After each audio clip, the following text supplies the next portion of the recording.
Hi everyone, I'm Jutawan Johan. In this video, I'll be explaining to you the question 3 for my CBT for stochastic calculus subjects.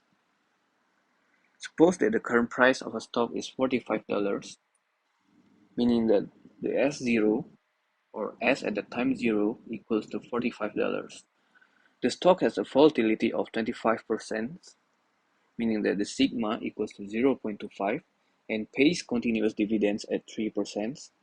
Meaning that the delta equals to 0.03.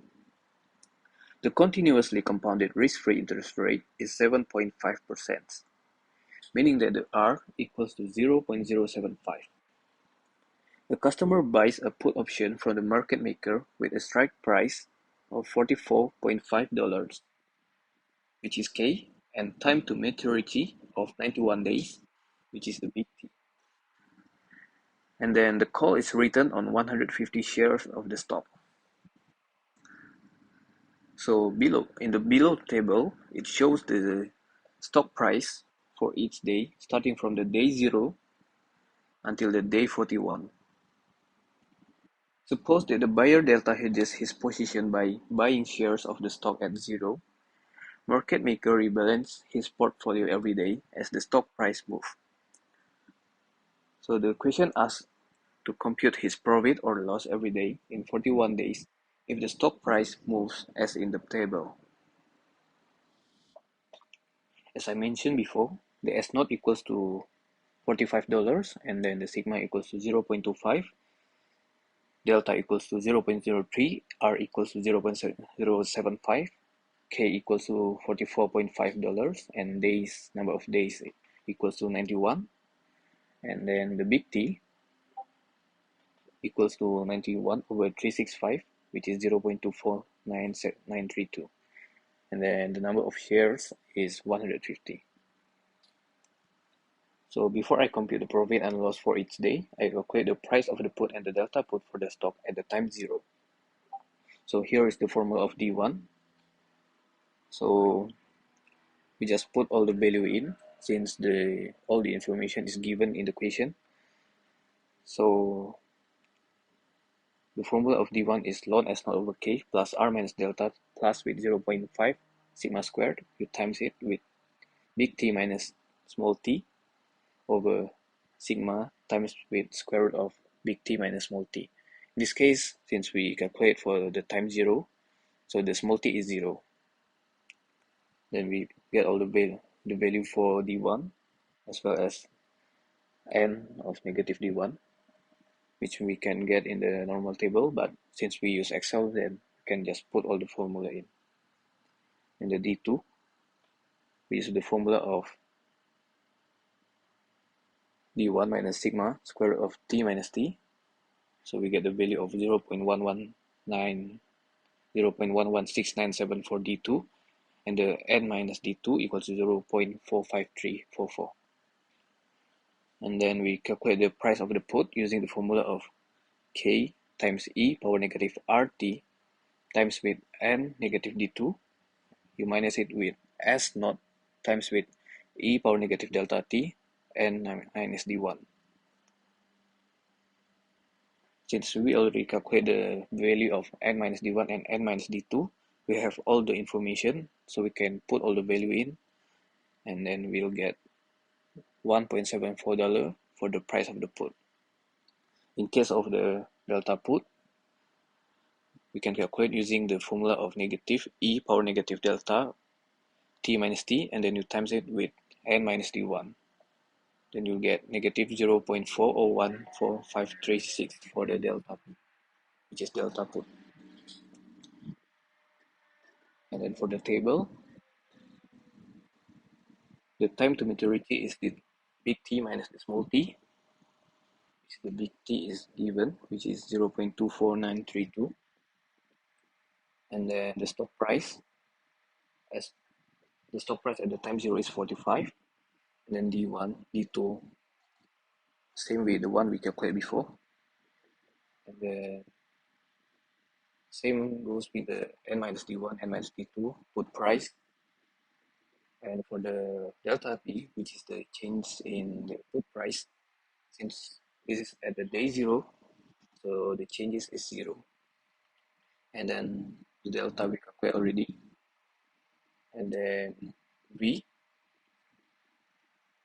equals to 100, negative 150, and then you times it with the long put price. In this case, the long put price for the day 0 is 1.7389.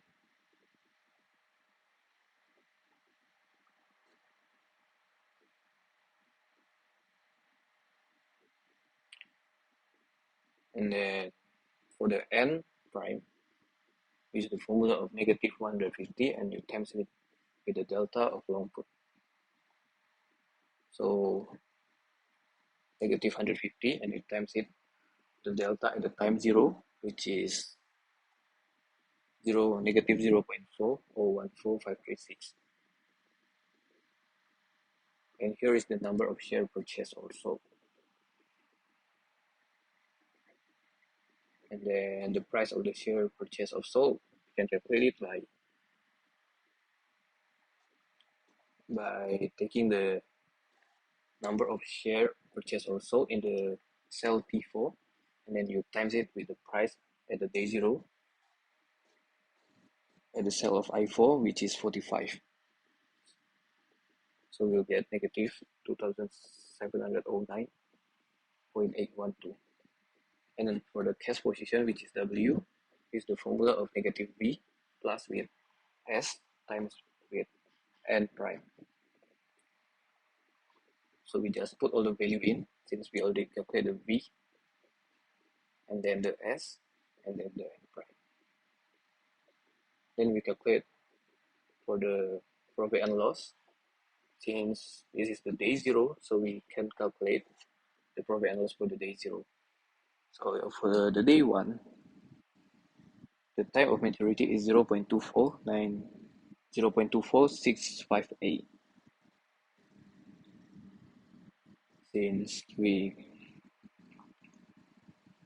the time to maturity is equals to big T, which is 0.24932, and then you minus it with the small t, which is day 1. So 0.24932 you minus with 1 over 365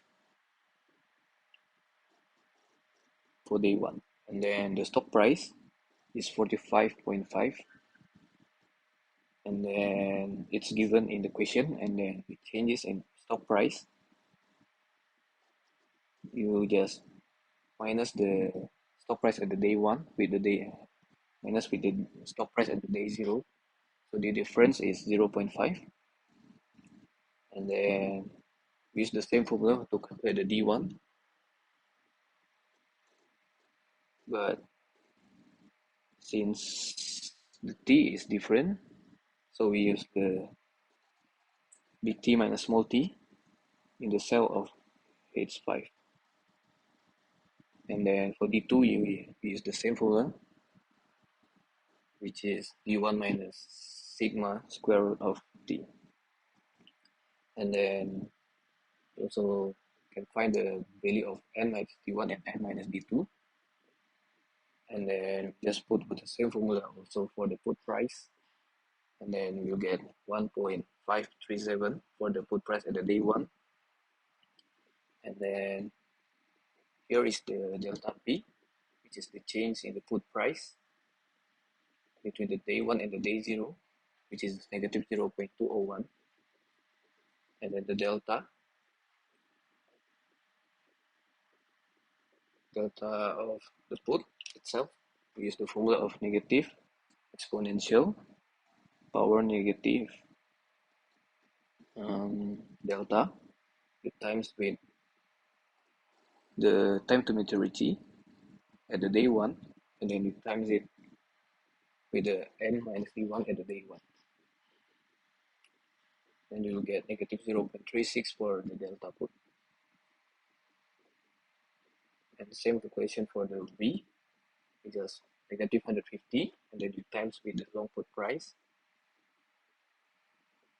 So we just times the negative 150 with the long put price at the day 1, and then same for the n prime, it times with the negative 150 times with the delta long put for the day 1, and then the number of share purchased or sold, you can calculate it by taking the difference between the day 1 and day 0, and then price of the shares purchased or sold, you can just calculate it by taking the T5 and then you times it with the I5, which is the stock price of the day 1, and then the W, which is the cash position, equals to negative B plus S times with n prime. Since we get all the value in the previous calculation, and then we can just put all the value in, and we'll get the W equal to 2,740.7814. And then we proceed to the profit and loss in the long put, which is equals to 150 times it with the delta P, which is the changes of price. So you get 30.243 in the day 1, and then the profit and loss long position in the stock, which is the formula is negative n prime open bracket st plus h times with exponential of delta h minus st close bracket. So we put all the value in, and we'll get negative 2, negative 29.883. For the profit or loss in short position or cash or interest, we use the formula of W, and then you times with the exponential of R over 365, and then you minus it with 1. So the profit or loss at day 1 for the short position of cash equals to 0.61047. So for the daily profit or loss for the day 1, we just sum all the 3 profit or loss, which is you sum the profit or loss in long put, and then you plus it with the profit or loss long position in the stock, and then you plus it with the profit or loss in short position of cash or interest. And the daily profit or loss for the day 1 equals 0.96968. And then for day 2 equals to negative 5.878. And day 3 equals to negative 3.26, and so on until the last day, which is day 41. The profit or loss equals to negative 4.1812. So that's all the explanation for the question 3.